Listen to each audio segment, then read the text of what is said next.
उहाँको पहिलो चलचित्रमा नै सबैजनाले रुचाइदिनु भयो, मन पराइदिनु भयो अनि प्लस समीरजीको काम पनि एकदमै राम्रो छ अनि अब बलिदानमा पनि उत्तिकै क्रेज छ, अडियन्सहरू वेटिङमा हुनुहुन्छ अनि उहाँको बलिदानलाई पनि बेस्ट विशेष भन्न चाहन्छु। बलिदानको टिमलाई मैले पनि बलिदानको बारेमा सोध्छु उहाँलाई, उहाँले पनि नरसिम्हाको बारेमा सोध्नुहुन्छ, यस्तो यस्तो भइरहेछ भन्ने कुरा भेटेको बेलामा चाहिँ कुराकानी हुन्छ कामको विषयमा।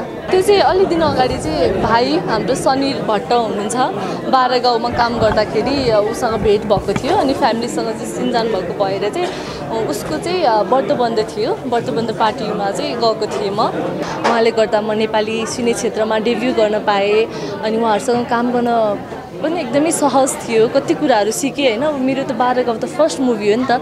समीरजी पनि कस्तो राम्रो हुनुहुन्छ काम गर्दै जाँदा, जो सहज हुनुहुन्छ होइन, कति कुराहरू सिकाउनुहुन्छ। अब फ्युचरमा हुन पनि सक्छ, मेबी नहुने कुरा त केही पनि छैन।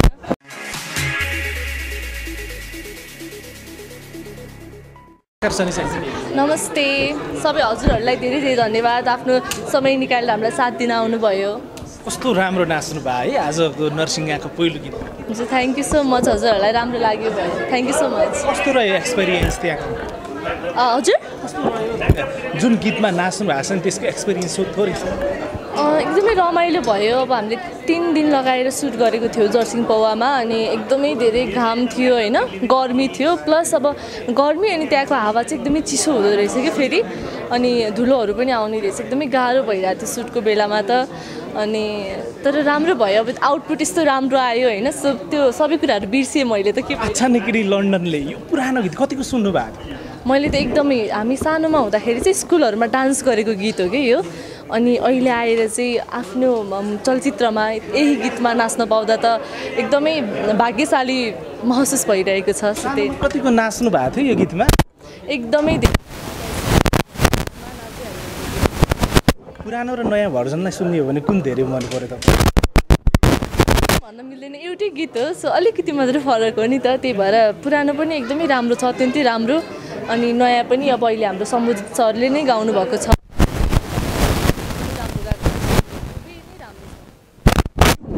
फिल्म अब आउँदैछ होइन, यो फिल्मबाट चाहिँ कतिको आशावादी हुनुहुन्छ अनि महानायकसँगको एक्सपिरियन्स कस्तो? एकदमै धेरै आशावादी छु। अब किनभने हामीले यत्रो गरेको मेहनत त अब जेठ 9 गते हाम्रो दर्शक श्रोताहरूले हेर्न पाउनुहुनेछ। अब के कस्तो प्रतिक्रिया आउला भन्ने त छ, पक्कै पनि मन पराइदिनु हुनेछ, रुचाइदिनु हुनेछ, किनभने एकदमै मेहनत गरेका छौँ हाम्रो सम्पूर्ण नरसिम्हा टिमले नै। सो एकदमै धेरै आशावादी छु।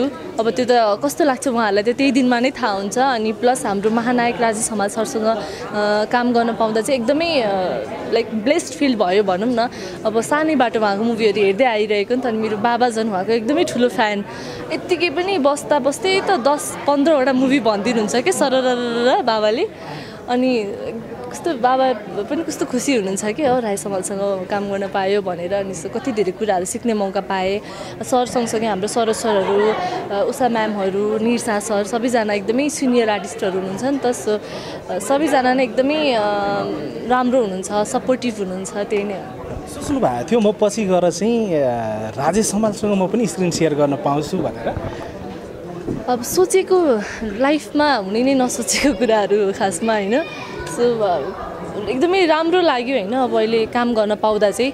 अब खासमा त चलचित्र क्षेत्रमै आउँछु भन्ने पनि थिएन, अनि अब आइसकेपछि चाहिँ अलिकति राम्रो गरौँ नै भन्ने हुन्छ सबै कलाकारहरूलाई। सो म चाहिँ सिनियर कलाकारहरूसँग जोडिन पाएको छु, त्यसमा चाहिँ एकदमै लकी फिल हुन्छ, त्यसको लागि चाहिँ त्यही नै हो। धेरैले चाहिँ तपाईँलाई चाहिँ 12 गाउँकी नायिका भन्दा रहेछन् कि होइन, 12 गाउँ भनेर चाहिँ धेरैले त्यताबाट हेर्नु हुँदो रहेछ, कस्तो लाग्छ त्यो भन्दा चाहिँ? त्यो भन्दा पनि कति खुसी लाग्छ, अब किनभने चलचित्र नै मैले अर्को सिनियर कलाकार हाम्रो विराज सरसँग गर्न पाएँ। उहाँलाई पनि धेरै धेरै थ्याङ्क यू भन्न चाहन्छु यहीँबाट। उहाँले गर्दा म नेपाली सिने क्षेत्रमा डेब्यू गर्न पाएँ अनि उहाँहरूसँग काम गर्न पनि एकदमै सहज थियो, कति कुराहरू सिकेँ होइन। मेरो त 12 गाउँ त फर्स्ट मुभी हो नि त।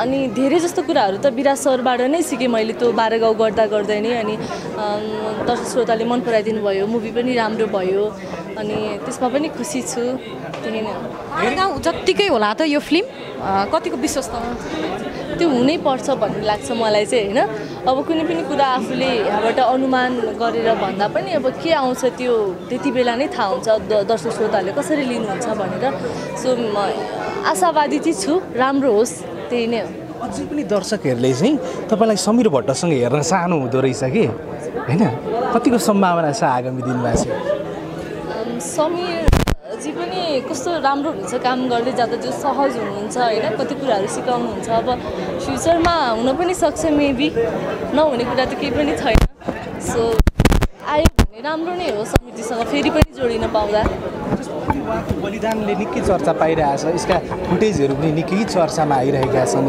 हेरिराख्नु भयो होला होइन कस्तो लागेको छ बलिदानमा उहाँको जुन फुटेजहरू आइरहेछन् यिनीहरूमा हेर्दा चाहिँ बलिदान कस्तो होला जस्तो लाग्छ राम्रो लागिरहेछ जस खुसी छु म उहाँको पहिलो चलचित्रमा नै सबैजनाले रुचाइदिनु भयो मन पराइदिनु भयो अनि प्लस समीरजीको काम पनि एकदमै राम्रो छ अनि अब बलिदानमा पनि उत्तिकै क्रेज छ अडियन्सहरू वेटिङमा हुनुहुन्छ अनि उहाँको बलिदानलाई पनि बेस्ट विसेस भन्न चाहन्छु बलिदानको टिमलाई खुसी लाग्छ मलाई त जस्तो यो फिल्ममा काम गरिसकेपछि अब अहिले त तपाईँहरू बेग्ला बेग्लै टिमसँग बसेर काम गरिराख्नु भएको छ होइन समीरसँग कतिको गफ हुन्छ अचेल कामको विषयमा चाहिँ कामको विषयमा अब त्यही भेटेको बेलामा नै हुन्छ कुरा मैले पनि बलिदानको बारेमा सोध्छु उहाँले पनि नरसिम्हाको बारेमा सोध्नुहुन्छ यस्तो यस्तो भइरहेछ भन्ने कुरा भेटेको बेलामा चाहिँ कुराकानी हुन्छ कामको विषयमा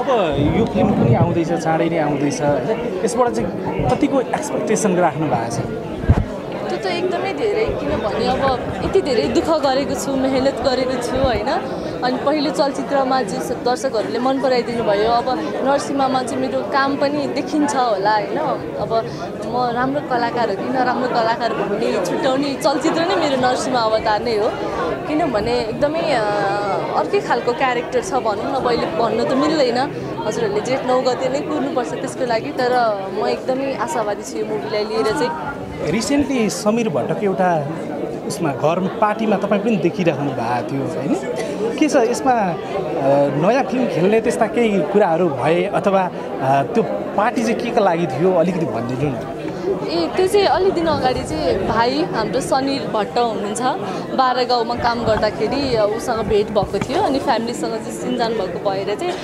उसको चाहिँ व्रतबन्ध थियो व्रतबन्ध पार्टीमा चाहिँ गएको थिएँ म अनि त्यसमा नै भेट भएको हो समीरजीसँग पनि त्यही नै त्यति बेला नै कुराकानी भयो मुभीहरूको बारेमा पारिवारिक सम्बन्ध पनि राम्रो छ जस्तो छ है पारिवारिक भन्दा पनि अब टिमसँग जोडिसकेपछि अब मेन भनेको सनीर अनि विराज सर र समीरजी त हो अब तिनजनै 12 गाउँमा लाइक टिममा हुनुहुन्थ्यो नि त सो सबैसँग कनेक्ट हुँदाखेरि त्यही नै राम्रो रिलेसन भयो भनौँ न जस्तो अब विराजले अर्को नयाँ फिल्म बनाउने कुराहरू पनि आइरहेको थियो होइन विराज भट्टले निर्माण गर्दै हुनुहुन्छ भन्ने कुरा आइरहेको थियो यसमा चाहिँ तपाईँ जोडिने सम्भावना यसमा कुराकानी भएको छ कि छैन तपाईँसँग त्यो भइरहेछ अब अलिअलि होइन हेरौँ के हुन्छ अब समयले कतिको साथ दिन्छ भाग्यले कतिको साथ दिन्छ त्यसमा पनि भर पर्छ होइन अब फेरि जोडिन पाउनु भनेको त एकदमै राम्रो कुरा हो मलाई पनि मन छ उहाँहरूसँग फेरि पनि काम गर्न सो आयो भने त हजुरहरूलाई थाहा भइ नै हाल्छ हुन्छ 12 गाउँमा जुन किसिमको तपाईँको क्रेज थियो